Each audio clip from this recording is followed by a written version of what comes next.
Christopher Edge, Jude Lenahan. my man, welcome to the pod. Thanks for having me. Thanks for coming. We got a lot to talk about today. Sure do.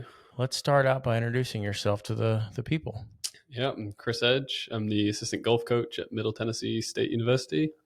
Formerly tennis player, but now fully focused on my golf. How did you make the transition? Because you played high-level tennis at MTSU for 5 years. 5 years. How did you make the transition from playing tennis in college to college golf coaching? I played golf my whole life, just as long as I've played tennis. And then it was just at the end of my tennis career, decided I've always had this love for golf and this passion for teaching, coaching, which I do with tennis. And I always wanted to dive into the golf world because it's something I never got to give my full focus to. And then the offer came to help out and finish my master's with Mark 2 years ago.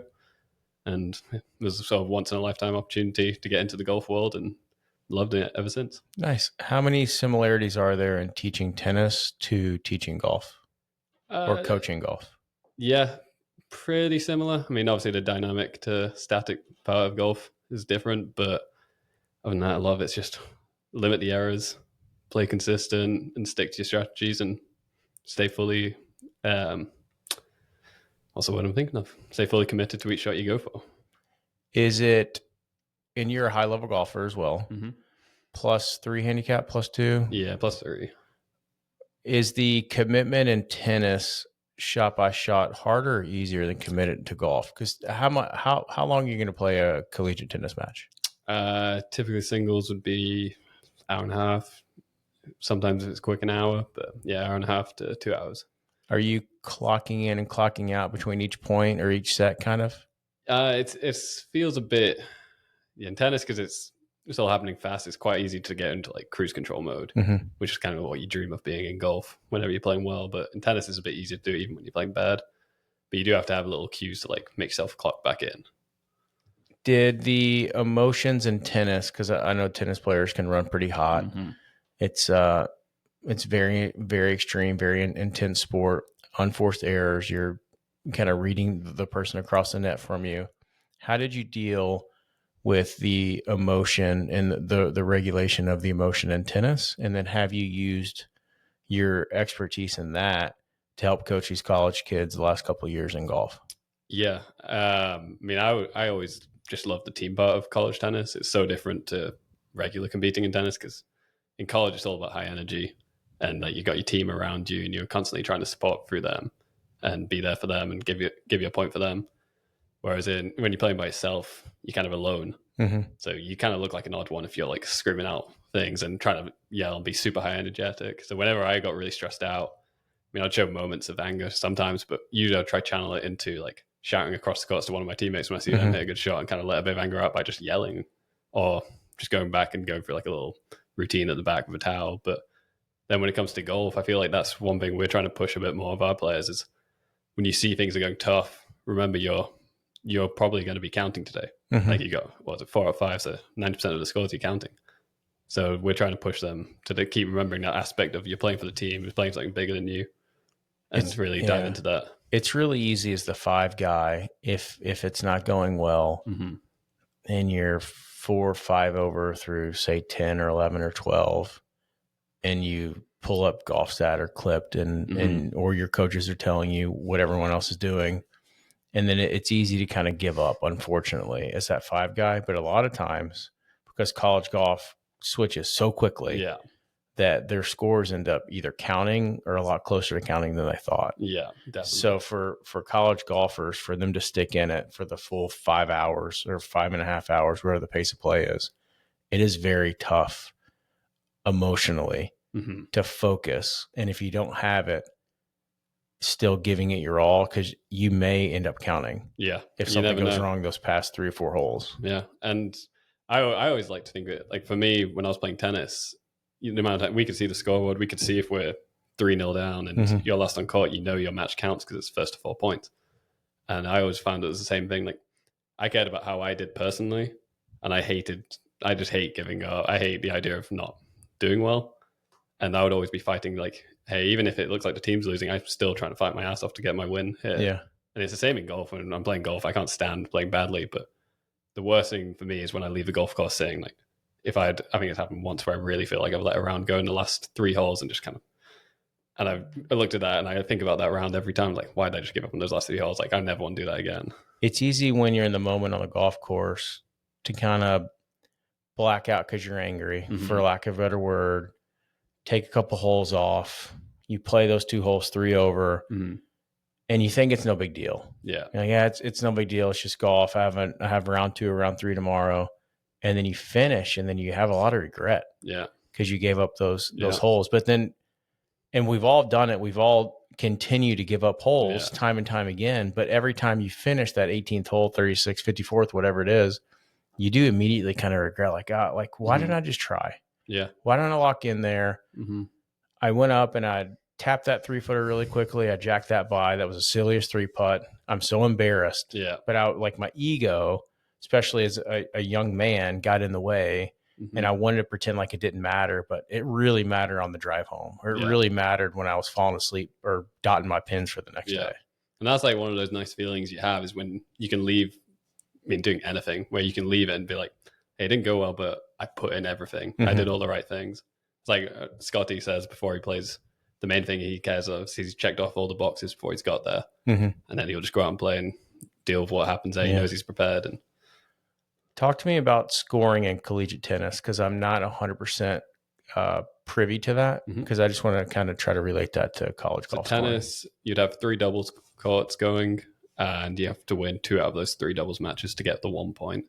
And then it would go into 6 singles. So there's 7 points total available. So it's first team to get to 4. So college tennis seems more team-oriented than college golf, because even though college golf, you take 5, you keep 4, college golf gets pretty individually dominated. Yeah, it can be. It can be just because there's a trophy at the end of it for an individual. Whereas tennis, there's still athlete of the week. You can still win stuff like that. But yeah, your point is purely for the team. Does ranking matter as much in college tennis as it does in college golf? So college tennis is a lot more lineup based. So your best players are always playing at 1. Whereas it's not like, it's a little bit less with like form. Like, you know who your best player is. They're going to stay at 1. And those guys generally are ranked and they'll play each other all year pretty much. And so that's why you always see there's a good variation in levels, kind of like handicaps. Like you'd have your +4 at 1, a scratch guy at 6. And so it's very even matches all the way up the board. And then do you have like collegiate ranking in tennis? Yeah. Does that help you as an individual get into different tournaments? It'll help you get into the NCAA individual tournament. All-Americans is off if you finish top 20 at the end of the year. But rankings only come out for the top 125 players in singles and doubles. Is it hard? What was your highest ranking? I think it was like 68, 69. That's high. Is it strength of schedule dependent? Like a lot of, Yeah, I had a really good fall. And in tennis, there's no team events and falls, all individual. So I just had a really good run at All-Americans one year and some other tournaments.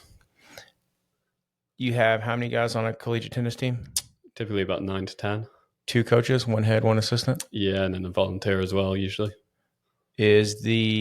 How's the team culture in tennis? Do you always have a captain normally? For the team I was on, we always had. That was one of the first things we did each week. At the start of each year, we would vote one of our team captains in. And I was very lucky with my team. We probably had the best team culture in any college sport. What does that look like to you? What defines good team culture? It was very team. We had a tough coach. He was very strict and set the boundaries very clear. And sometimes would be very hard on us and we wouldn't agree with him. But looking back, probably we were just naive and a bit immature. But a lot of it was team run leadership. So we held it. Our coach gave us a really good sort of LTB rule, which was just like, if you're late, you got to do burpees. And he kind of set that rule, but our whole team held each other accountable for it. So if you knew someone hadn't woken up, you made sure they woke up. If you knew someone hadn't read the article yet that we had to read for practice, you made sure they read it before they got to practice. And everyone just kind of kept everyone in check. And our LTB rule, we basically had like 4 in 5 years. Was there a lot of internationals on the tennis team? Yeah, we're pretty much entirely. Do you feel like that strengthens the bond? We really bought into it together because we all come here knowing no one. Mm-hmm. So we had a really strong family of each other and kind of looked after each other. It's kind of cool because, I mean, now I've got connections all over the world. I That can is go cool. visit. Have you tried to instill that in any of the collegiate golf programs? The leadership, the accountability? Yeah, that's something we're working on with our team currently, trying to get more of that player run accountability and let them hold each other. Because then if they're doing the things like that off the course, in practice, in their grades, helping each other out, making sure they get to work out some time, when it comes to actually playing, they know that thing is still like sort of set into them that, hey, I've got to hold myself accountable here for the team and do the right things when we're playing and not go for that stupid gap in the trees. Yeah. When actually it's like, oh no, I need to get this out, give myself a chance at par, worst case bogey. If you have 9 people on the tennis team, how many people are playing in the match? Typically 7, maybe. Those 3 or 4 of my years, it was the same 6 in singles and doubles. It's kind of very similar to golf. Yeah, you usually have 2 guys who are just on the outside trying to get it in. And I know you're big in statistics, and we're going to get to a lot of that stuff here in a second. Do you have that in tennis? Do you have scouting reports on other college players? Like, know, their backhand, or they can't kick it in the love court, or you have that information too? Yeah, we'll hear a lot about like our assistant coach. One of our assistant coaches, Callie, was really good at it. He would come out with full reports, and coaches kind of build networks with former assistant coaches at other schools, and if they play matches against them, they'll share information. It's like a scouting report. That's cool. And then our coach Jimmy got really big into tennis stats, which, to be honest, I'd never really paid much attention to my whole life, and it kind of similar to the way golf is right now. It's how golf is all about hitting it far and getting yourself as close as possible because your scoring average will be better. Tennis is something like 70% of points are won in the first 4 points, so it's pretty much about being aggressive and being dominant, which is kind of the same way in golf right now. Is that mostly on the serve? Yeah, like speed and placement? Yeah, speed, placement, getting to the net. There was another one. I think it's like on tour and players come to the net, they win 66% of the time when they come forward. So we'd always do this drill, which is 13 out of 20, where you feed a short ball, you had to come in, you had to win 13 out of the 20 points. And yeah, so we started really diving into stats, and it helped us a lot. And you guys are mostly playing on, is it concrete? Is it hard true? Yeah, I can't remember the name of it. Just different, sort of concrete. But it's fast, right? Depends, varies. Some courts, if they're older, they're really slick. Some, if you're at altitude, it gets really fast, kind of like golf. So you always have to change depending on the conditions. Yeah, around the South, it's pretty similar. But you think that kind of opened the door to your love of statistics in golf? No, I really got into it when kind of when I got shown Decade. That kind of opened the door big time. And then just when I started realizing how Bryson was starting to hack and gouge thing at US Open. It was Winged Foot, was it? And I remember just noticing that and thinking, it's like, hey, maybe sounds like he's on something. And then the stats just really started opening up the last couple of years. And I was VJ got into that when he was, top 1, 2, 3 in the world. Tiger changed it with the gym. They would just hit it as far as they could and figure it out from there. Yeah, hit and reassess. Let's talk about one of our favorite golf topics. Oh, yeah. Bogey avoidance. Love it. How have you tried? And I know that I talk about it, you talk about it. We get some pushback because college kids want to shoot 65 every time. And they don't understand that in most of the top 100 programs, if your scoring average is 72 when you get done in your 4 or 5 years, you may have the scoring record. Yeah. It will be at MTSU for sure. Yeah, I think it's pretty close to that. Yeah, 70, even par scoring average will probably get you in the Hall of Fame wherever college you're going to. So is there a couple stats that you tell your players that really get them to buy in? Or is it just, and when I talk to my players, they want immediate results. Yeah. But we have to ensure them that it's over a semester. It's over a year. You will get better if you just stick to the cone, your misses, the green zone, all that stuff. Is there a stat you always tell those kids to help them buy into bogey avoidance? So not so much a stat that I'll tell them, but more a statement of, if I was to put you in the middle of the fairway here, or in the rough on the right, is it easier to not make a bogey here, or is it easier to go and make a birdie? And I mean, it's a lot easier to not make a bogey. And it's just, I'll show them Alex Wen and Scott Fawcett release every week, and all our guys get the email from them each week with what the previous PGA Tour event was, and almost every week it's the top birdie makers do quite well, and usually it's the winner, but also the winner is quite typically the top bogey avoider too. And you'll really see that. Like this week, we were seeing was it Ashke Patia finished 46, and he's second in the field in birdies. He was second in field in birdies and finished like 14 back. It's like, yeah, kind of speaks for itself.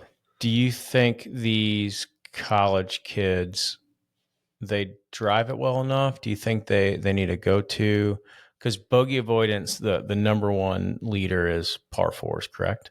I think so, yeah. So do you work on getting them flighted drivers? Do you work on talking to them about you need this shot when the going gets tough, that you know it's going to go left to right to left, whatever?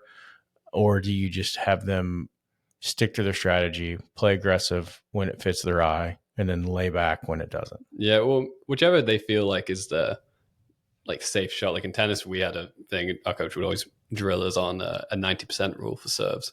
We had to just hit a shot that we felt comfortable we could hit in 90% of the time to a rough area.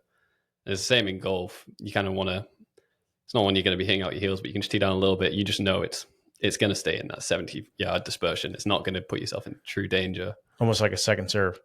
Kind of, yeah. And you're not losing. I mean, often when you swing a little bit easier, like 85%, it ends up going further than your hard one. Because you hit it in the middle, spins a little less. I mean, one thing I've noticed is the amount of times people trying to like shape driver both ways. And that just kind of scares me with the double crosses that you'll end up seeing from it. And so some of our guys were just telling them like, hey, just stick to the one shape and really commit to it.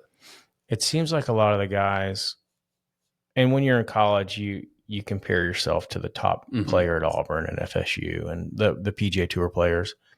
But it seems like even most of the PGA Tour players, because the ball doesn't spin, because their driver will be set up one way, normally to eliminate left, they'll cut their tee ball with driver. And if they need to draw it, they'll just go down to 3-wood, because 3-woods go so far anyway. Well, my favorite thing from you this year was when you were working with one of our players and telling them that, was it tour averages now like 1 down on driver? Yeah, most of those guys are like 1 to 1.5 down. And like I've just put that in my own game. What was the tip you gave me? The 5 iron. Staying on your sternum and spinning around your sternum. And it's just like being game changing for me. It's boring seeing it goes low and straight. But I fall in love with that shot when it's not going well, where I tee that ball in the middle of the face. I swing it like a 5 iron. I'm feeling like it's 1 or 2 down. It may be level, it may be 1 up, but it doesn't really curve because you hit it off the middle of the face. And it flies maybe 20 yards shorter. It often runs out. But it rolls out. Yeah. So a lot of, and especially into the wind, it'll go further than a normal drive. And it's one of those things like you rarely play good. Like you gotta be able to win ugly. And like that was one thing we always talked about in tennis, and it's the same thing in golf. Like it's great when you're playing great. It's fun. I think my best round I ever had, I don't actually remember any of the shots. One of my best rounds recently was we played a bogey avoidance game as a team where we're in teams of 4 and we only counted bogeys. We didn't count birdies. It didn't mean anything. And in my group, we all shot like 6 under, 7 unders from just playing bogey avoidance. It was a short course and a bit easier, but we're all just playing to great targets, and we didn't execute that great, but we were just hitting ourselves into good zones. And you just got to hope maybe it's your week with the putter. And in the span of a year, that's how you get your scoring. And that's the thing that some of these guys don't realize with the stats is, yes, maybe at that hole you do need to play a bit more aggressive. But if you just play a little bit further right on a tight left pin every time for the whole season, your average is going to get better and better, and you're going to be more consistent. I think Scotty Scheffler is the leader on tour to date in proximity to the hole. And I think it's 33 feet. Yep. Right on was it the 2.0, 2.1 putts from 33 feet? And we have these junior golfers and we have these college golfers that chase perfection, and they'll 1 arm an 8 iron up to from 170 to 30 feet. And they'll think it's just terrible. Yeah. Like, hey, the best player in the world to date, proximity is 33 feet. Yeah. He's missed a lot of greens. He's hit it to 60 feet here. Obviously, he stuffed some wedges here. You see him on TV. He's flagged a 5 iron here. Do you think the chase for perfection with the TrackMan, with video, with all the technical acumen that you can get from coaches, with social media. Do you think that is making players a little stiffer? Do you think it gets to them? They don't know how to win ugly, as you mentioned earlier. Because on the tennis court, you can win ugly. You can chip it, right? You can play it short. However, you can out hustle your opponent. In golf, do you think we need to do a better job at getting the ball in the hole, no matter what it looks like? I feel like that's just the overall goal of golf is get the ball in the hole as few shots as possible. Like there's obviously a big place for getting your swing right and getting it to something consistent that you can repeat time and time again. But there's times you're just a little off. Times you might be a little under the weather and everything just feels a bit discombobulated kind of feeling. But you still got to play. Like if you're a professional, you still got to make money. You can't just take the week off because you're not quite feeling it. It's like Morikawa, was it, a year or two ago? He turned up to a tournament and he was like, yeah, I'm playing draws. I've been playing a fade for the last 3 years, but this week for some reason I'm hitting a draw. And okay, I've just got to play it. I think tour players are master manipulators, and that's a line from Pete Cowan. But they aren't afraid to, if they're drawing it that week or that day or for that stretch, they're just going to play it. Yeah, they're going to play it until they can get comfortable and in the flow. And then when they're in the flow, they're going to try to rattle off 3, 4, 5 birdies. But yeah, it's just because you're stock shot and you're trying to visualize a fall down draw and you're hitting push fades that day. Maybe we just play the push fades until we can get back on the range. Yeah. Or we have a little time through pace of play to reset. We're going through our feels, and then eventually it'll start falling back the way you want it to fall. Yeah. And as long as you're not putting yourself into just complete danger zones, like it's okay. Yeah. Then if it's not your day, just scramble out a 70 to 74, somewhere in that range. And you're still probably going to be counting for your team. These kids are so good. They don't have to hit it perfect to shoot 70. No, definitely not. When they get to MTSU level, they have all the shots. Do you guys, A, reinforce that to them? And B, do you help them from there, just like we said, strategize and visualize and just stick to your pre-shot routine? Because I think if you can, and we mentioned this earlier, if you take away the scorecard, what do you notice as a coach to be a successful round of golf? As a coach watching, I like when it's uneventful, when they're not coming back to me saying, oh, you should have heard about this trip I went on these few holes and where I ended up in this spot, Like, if I don't see a scorecard, I kind of want, it's kind of nice when they come to me and they don't really have any stories. They're like, yeah, it was fine. Like, I played fine. I made 15 pars, 2 birdies and a bogey. Yeah. Maybe it wasn't your day of the putter. That's okay. Putters are hot and cold as long as you feel like you've committed to each shot. Like, that's what Decade's really good with, that mental scorecard of just at the end of each hole. Yeah, I did commit to 4 out of 4 there. And then next, like, no, I kind of switched off for a little bit there and went at the pin when I shouldn't have. The hardest thing in golf is to actually commit to every shot. Yes. You're clocking out, you're clocking in, you have long waits, you're waiting on a ruling for a playing competitor, you have 3 groups on a par 5, and then all of a sudden you've hit a couple shots and you didn't have the same focus that you did when you started the round.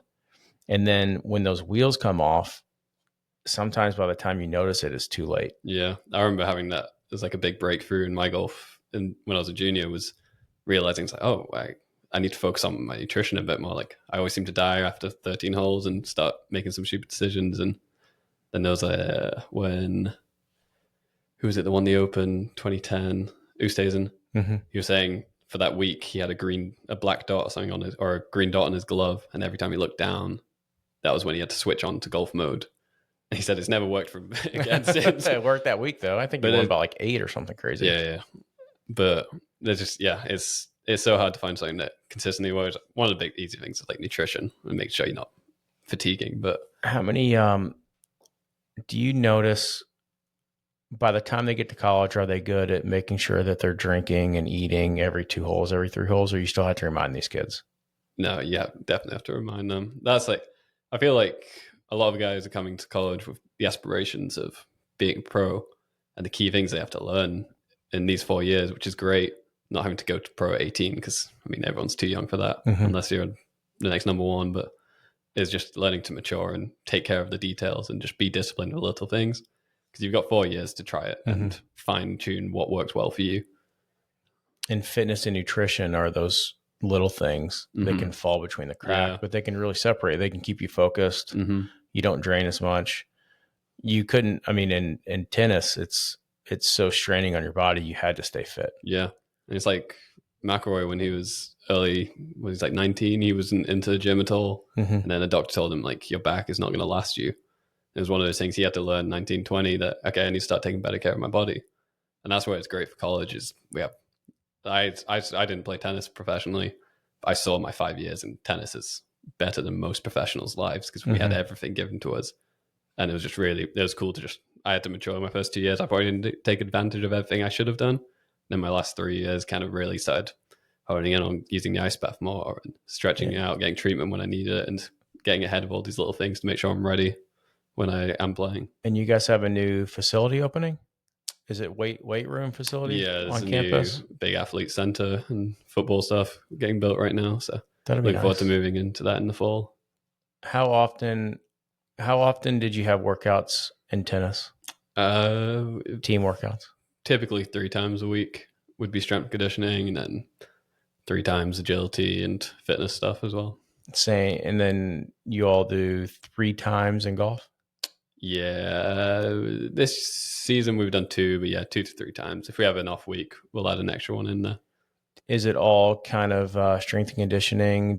I know you guys have done hot yoga previously. This year we used a really good guy, Zach. He really dived into like the golf fitness side and really made sure everyone was doing power movements and helping them get good core trunk strength, so that they're not getting any injuries from the extra power and trying to swing harder. That's good. So he did a really good job of doing that for us. Is there any different in playing across the pond? Tell people where you're from. I think you may have skipped that. From Cumbria, England, northwest England. Is there a difference? There has to be differences. What are the biggest differences between North England and playing in the States? A lot less manicured. Well, it gets pretty good at some points, but half the year it's soggy underfoot. And then it's just shorter, usually tighter and shorter.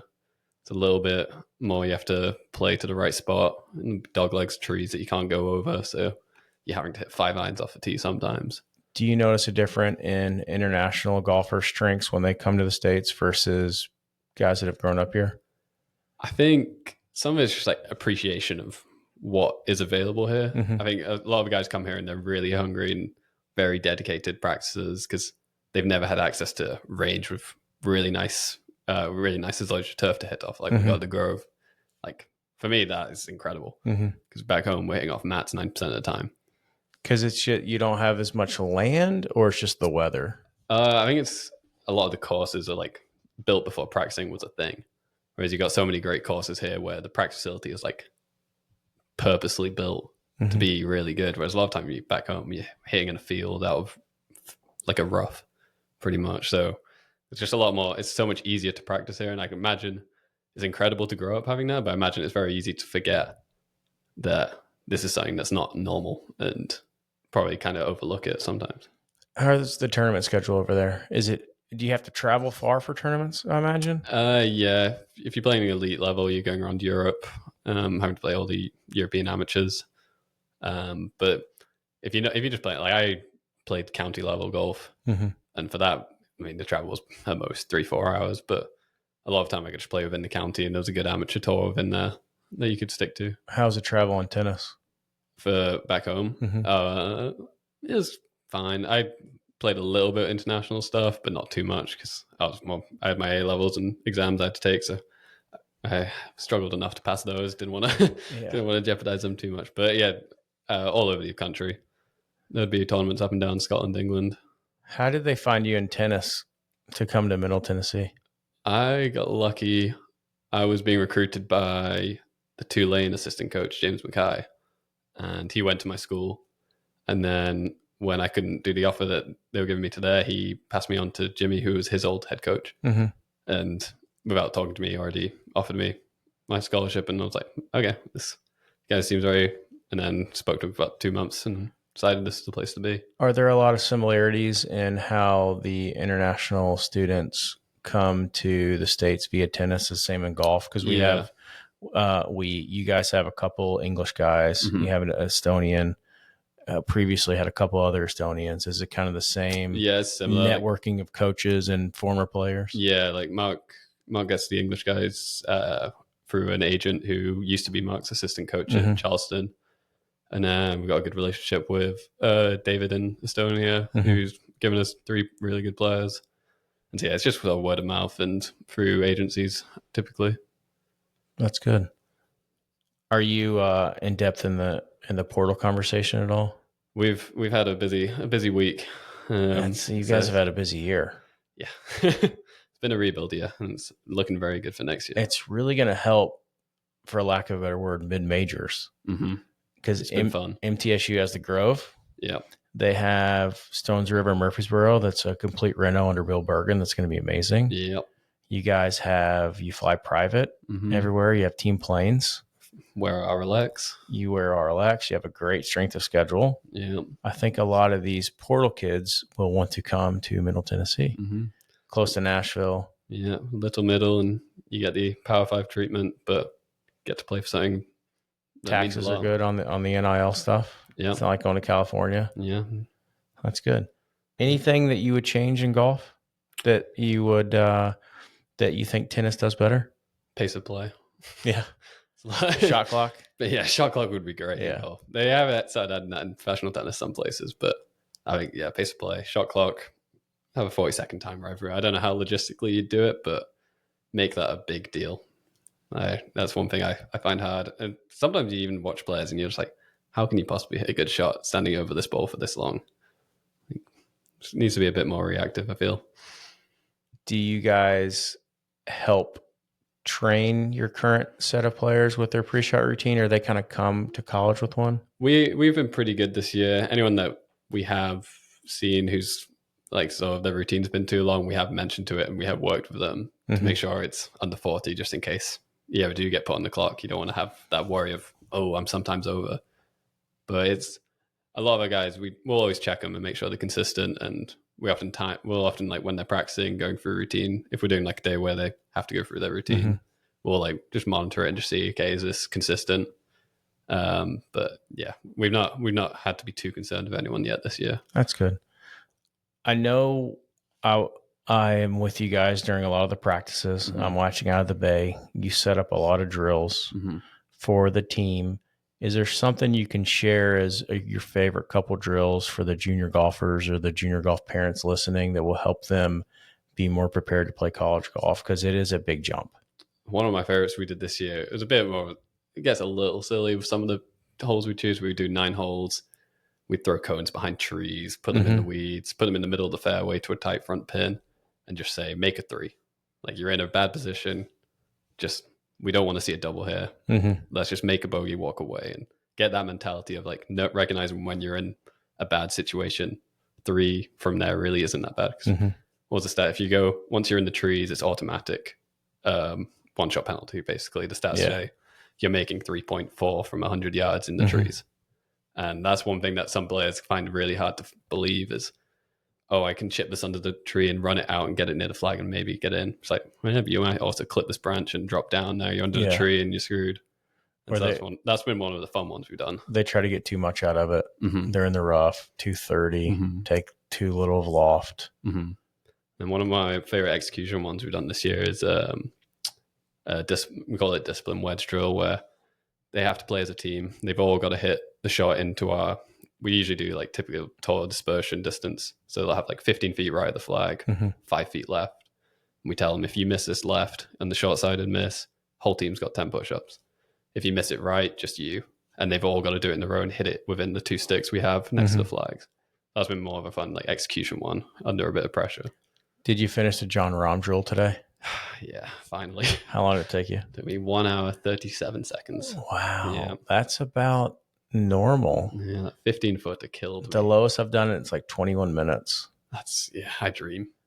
Go ahead and tell the people about the John Rahm. It's our favorite putting Will Dixon drill. Introduced it. Yeah, Will Dixon, Michael Bernard, and myself have been doing it daily for like the last week. 2 or players so. probably to watch out for this summer of how much they've been practicing. Hope so. Yeah, they're both playing pretty good. It's starting to kind of click. Yeah, but ram drill, 3 foot, 5 foot, 6 foot at north, south, west, east, and then a 15-footer on one of the diagonals. Just random diagonal. And then you got to make all the 3-footers. Then you move to the 5-footers, all the 5-footers. And if you miss one of those 5-footers, you go back to 3. If you make them all, you move to 6. Then if you miss one of the 6s, you go back to 5. And you just got to make all the 3s, all the 5s, all the 6s, and then finish with your 15-footer. And if you miss a 15-footer, you go back to 6. Back to 6. Yeah, it's a great also for the mental scorecard of was I focused, because it's so easy on the 15-footer to miss that and then not go line up you put on the 6-footer. It's very easy. And it's a good one for like sticking to your routine, because you do learn the reads. Like I do aim point. You know, each one is a 1. This one's a 2. It's very easy just to walk up to 1 and be like, I know where the 2 is, and not go through your routine and look for where it is you're aiming at properly. You know the reads, so you try to do it faster. Yeah. And then you miss the same putt high because you nailed it through the break a couple times. And then you start to kind of feel it. Your heart rate gets up. You start to feel it in your knees because you're bending down and marking your ball so frequently and so start quickly. To hear Michael from across the range shouting, back to 3 feet, are you? I recommend doing this drill with 2 people. Yeah. Because we've done it with 3 before, and it's like a fraternity out there, because one guy gets finished and the second guy gets finished, and then you're cheering on the third guy to finish. And then sometimes it'll take 20, 30 minutes longer than the other 2. Yeah. But you really feel like you've accomplished something when you get done with it. And a lot of drills, you just do them to do them. Yeah. Like, I try to make, 9 out of 12 in the Death Star or whatever, your wedge combine. But at the end of the day, you don't feel as accomplished as you do when you finish the ROM. Yeah. And then the next time you do it in 40 minutes, and then you do it in 20 minutes, and then all of a sudden you got it. Yeah. And you end up holding just a ton of putts inside 6 feet. And I think Will said Rom does that every week. Every week when he gets to the course, he does that. Yeah. It's a great, highly discipline. We'll have to make that content and put that on the social so people can see it. What's next for you? Heading home for a little bit of a break, and then come back in end of July, August time, and get going for the new season. Any tournaments back home? Currently, probably not. Now I'm professional. It's kind of ruined. Where I live isn't, the county I'm in is not good for any professional stuff, but I'll have a look once I get back. You going to do the Open qualifier? I'm not back in time, annoyingly. Well, not annoyingly. I'm going to be on a nice holiday in Ireland, but nice. I'll play fun golf. Are you playing golf in Ireland? Oh, yeah. Where are you going? We go to West Coast in County Mayo, so we'll go to play Westport Golf Club and then Connemara, hopefully. Have you played Wentworth's not in Ireland, is it? No, it's South England. What's the one with the castle in Ireland? Old Head? No. Old Head's on the cliffs. A castle. It's on TrackMan. Oh, Adair Manor. Yeah, have you? Yeah, it's meant to be like the Augusta of that place. Looks amazing. Yeah, on TrackMan at least. I think isn't the Ryder Cup going to be there? Is it? I think that's the next European Ryder Cup is going to be there. Are we going? Oh yeah, we should go. go. We're already gone. We should go. That'd be awesome. All right. Well, this was fun. Nice. I appreciate you. I'll see you. I'll see you this week at practice, and then we'll see you back from your holiday in Ireland. Yeah, sounds great. Cheers, brother. Thank you very much. Good luck to the Blue Raiders. Yeah, go Blue.